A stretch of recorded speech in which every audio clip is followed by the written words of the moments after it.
start with the day with a keynote by Mr. Sivasubramanian Ramann, Chairman and Managing Director of Small Industries Development Bank of India. SIDBI, as you know, is an independent financial institution aimed at aiding the growth and development of micro, small, medium enterprises, which contribute to the national economy in terms of production, employment, and exports. Before this, Mr. Ramann served as the Managing Director and Chief Executive Officer of National E-Governance Services, India's first information utility. He has also held the position of Executive Director with the Securities of Exchange Board of India, which is SEBI, while he was on deputation from the Government of India. A very warm welcome, Mr. Ramann.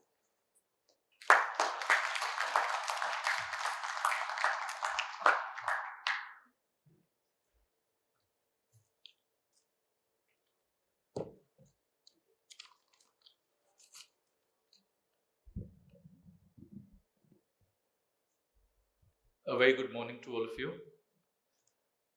I thank Mr. Ramraj Pai for having invited me to this event. It truly is, as just mentioned, a preeminent event of the country when it comes to the impact investment space. It's certainly really good to be here, and I have a 4-page speech, but I think I'll just keep it aside. It really is about what SIDBI brings. So, I mean, I do not wish to sort of run through the 250 plus schemes that SIDBI, does and has done in the past, but maybe just focus on a few things that we have learned over the years. And just so good to meet a former DMD of SIDBI early today morning, and it's so good to see that there are people who are still dedicated to the cause of India's development. Couple of things which SIDBI has done well, and I think all of you recognize the fact that the entire investment and capacity building in the MFI space has led to the growth of probably a very great ecosystem of microfinance institutions, many of which have then further gone on to become small finance banks. And it just illustrates the fact that the gap in access of credit was very large, has probably been filled in a very formal and orderly manner, but still remains very large. And I think that really brings us to the next point that we should be looking into the future.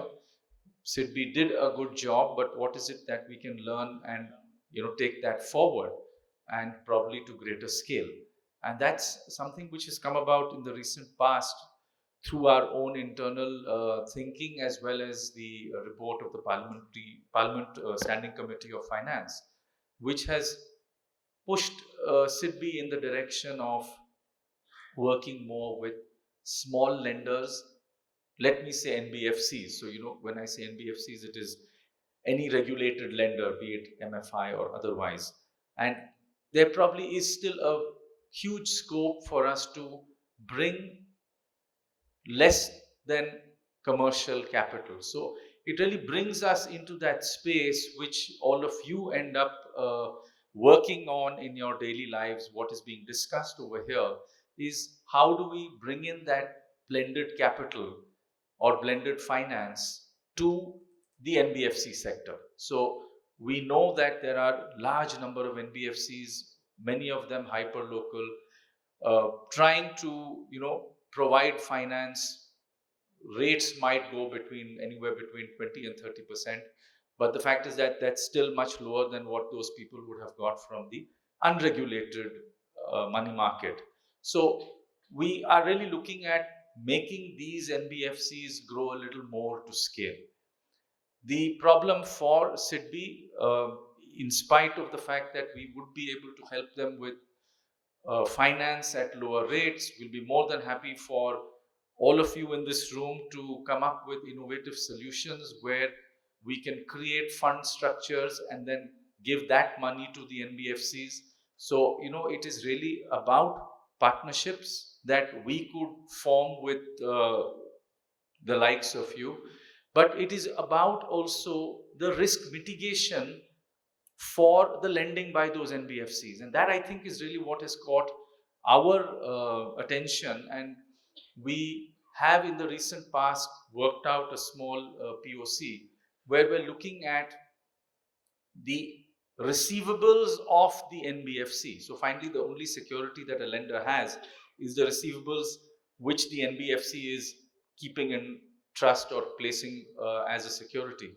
And what is the actual behavior of the end borrower is really the question we've been asking. The data, luckily, is now more easily available. It's really about working on what kind of costs we need to incur to get that data. So we ran a small POC with the help of Infosys. We are looking at getting receivable information on a blockchain, which primarily has a purpose of helping all lenders to an NBFC to be able to understand that the list of borrowers given to that particular lender is different from the list of borrowers given to another lender, both of the lenders being lenders to that one NBFC. So it's really about going to the, back to the classical information asymmetry and trying to reduce that to the minimum possible. So I know there are people in this room who have excelled in, marshalling data and bringing it into a form which can be consumed easily by the data users. And this is probably one more way of going forward where we could look at some sort of an ecosystem which is on a monthly basis replenished with data from the credit bureaus. So the one good thing that has happened over the years is that all lenders are today in a discipline of putting information into the credit bureaus, and that's really helped a lot in terms of getting access to data. So we're really looking at, can we put together a system where all the sort of, say, the first set of lenders have better information about what the second set of lenders are doing. So that's one thing which has excited us. Again, very happy to work with any and all of you on taking this forward.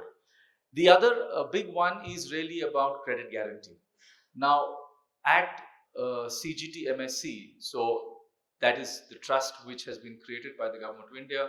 SIDBI has been running it for about 20 years. We recently have done two things. One, of course, revamp the entire platform, which serves over, I think, roughly about 100 lenders. We call them MLIs, member lending institutions. So these are banks, these are NBFCs. All of them need to have a seamless way of filing their loans on the platform, paying that guarantee fee, and then filing claims, and then receiving the claim, which would obviously happen if the account were to become an NPA. Now, the CGT MSC has over the years helped something like 58 lakh final borrowers. Today, as we speak, the CGT MSC has loans worth about 1.3 lakh crores. Now, we need to sort of ramp that up. I mean, I don't want to bore you with numbers, but all of us know that the credit needs of the MSME sector alone come to something like 25 trillion when looked at from a 2025 perspective. Now, we're nowhere near reaching those figures. So it's another attempt that the CGT MSC should be able to shore up its capital, should be able to work out an easier platform, allow for more loans to come into the CGT MSC, and most importantly, at a lower guarantee fee. And we have actually done an analysis which we found over 10 years of data of all the banks were analyzed, and we found that there is a difference in the behavior of the banks. And the only thing is that I wouldn't want to reveal any of that, because it actually then would reflect on how the banks are using the CGT MSC. But having said that, I think the point is we need guarantee structures to come in more often and more easily. So takes me to an interesting, again, it's something which is underway. We are at a final step of discussing with the Women and Child Development Ministry on running a livelihood bond. I mean, this is something which I would be very happy to get more, to get better educated from you. The aim is to really get into women livelihood. The understanding is that there is a large movement from SHG to micro enterprises. Now, how do we fund the need of micro enterprises? So we probably need several bonds on a periodic basis. So we should be able to think through a structure where maybe every 6 months there is a bond issuance, say 100 crores. And why would all of you put your money into that? Again, it's about creating a guarantee structure. It's a first loss default. So today we are looking at the ministry providing a first loss default, maybe at 10% or whatever that final number might be. But it's about SIDBI bringing itself into a position where periodically when these bonds are floated, SIDBI comes in and provides an FLDG, and we invite all of you to bring in your funds in order to direct that money to the growth of micro enterprises. It's quite amazing. In fact, I have had the opportunity of going and visiting the operations of several microfinance players, and the excitement and the aspiration that you see amongst the women is quite amazing. And it's amongst the MFI borrowers, I've already seen several of those women have gone ahead and created private limited companies. So, there is certainly a need. I think all of us together have to think of how we are going to meet that need. The other point which I sort of bring to your notice, if you're already not lenders yourselves, but the lending parameters and the lending model in India has really undergone a change.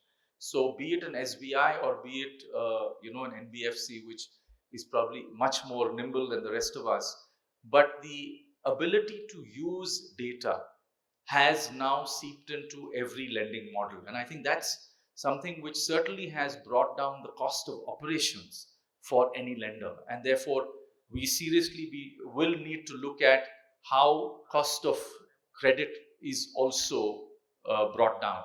So we have tried to move ahead in this in terms of SIDBI's attempt to bring in funds in the region of 30,000 to 3 lakhs for micro enterprises. This is something that goes under the name Prayas.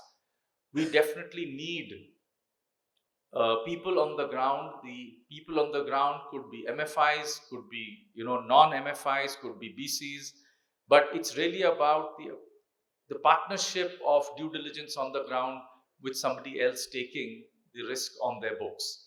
And this entire flow being fully digitized, we can actually bring money at 15% to that final borrower, which really is a gradual shift which we would like to see from the current rates that the MFIs are charging, which of course we're still very grateful for the fact that they are bringing that money, because it's again probably half of what the unregulated money market is bringing. But I think we're seeing this sort of gradual or this graduation in the kind of pools of money that are coming in, and what sort of finance can these pools of money bring forward. The last point I'd like to really talk about is the fact that this ability of blended finance, this ability of impact investment, which might be coming from philanthropic houses, which might be coming from a lot of other, maybe just family offices, which are looking at ticking the SDG boxes. But the fact is that there is a very large pool of capital that's emerging. It does require for this capital to also move into slightly risky areas, and therefore it is for the likes of SIDBI and other public financial institutions to be able to bring that capital in. Disruptive lending is really what we're talking about. We're also talking about the fact that The entire e-commerce space is changing. I know there are people in this room who have brought in the whole concept of ONDC. I just wanted to alert all of you to the fact that it's another great area where we need a lot of capital to come in, because if you think of it, all the money that we are putting into the hands of micro enterprises, those micro enterprises need a market. Now, it is a bit of a pipe dream if I were to stand here and say to you that a micro enterprise can go on to ONDC and sell their products. But that is really the dream that we would like to chase, and therefore there's a scope for a lot of players to come in. Most of them might be fintechs, but these fintechs are really providing an app for those enterprises to be able to reach themselves onto ONDC. And the mechanics of it is really not all that difficult. So that's another space which I would be very happy, because SIDBI is going into that space in order to create several what is known as the supply side apps, so that we have a lot of our enterprises being able to come onto that platform. A couple of interesting things that SIDBI has done. We ran something called a Swavalamban Challenge Fund. So Swavalamban is really a sort of umbrella mission for us to be able to reach out, not just for CSR type activities, but actually for creating enterprises. The Challenge Fund, it was in partnership with FCDO. It showed us the amazing ability to bring forward ideas, and even ideas that have got action. So we had some great products, great services coming forward and winning there must have been about 12 or 15 awards. And that is something which showed us that for something as small as a grant of 20 lakhs or 30 lakhs, there are n number of people who are willing to come forward and pitch themselves and show what good work they're doing. So how do we scale that up? I mean, it's really a question which is thrown open. There are capacity issues for us, but it is possible to do a challenge fund every month. Now, that's something which brings in, into the limelight these entities, and some of them are not really all that small, but they work sometimes in the most remote areas, in the most difficult conditions, and even then they've provided or created a product that can actually, it has found traction in the market. So that's another area which I'd like to sort of invite people who might be interested. It's a platform that's gained some credibility. We've run it twice, and we'll be more than happy to do that as many times as we possibly can. So maybe I'll just stop here. Thank you so much for patiently hearing me out. Thank you.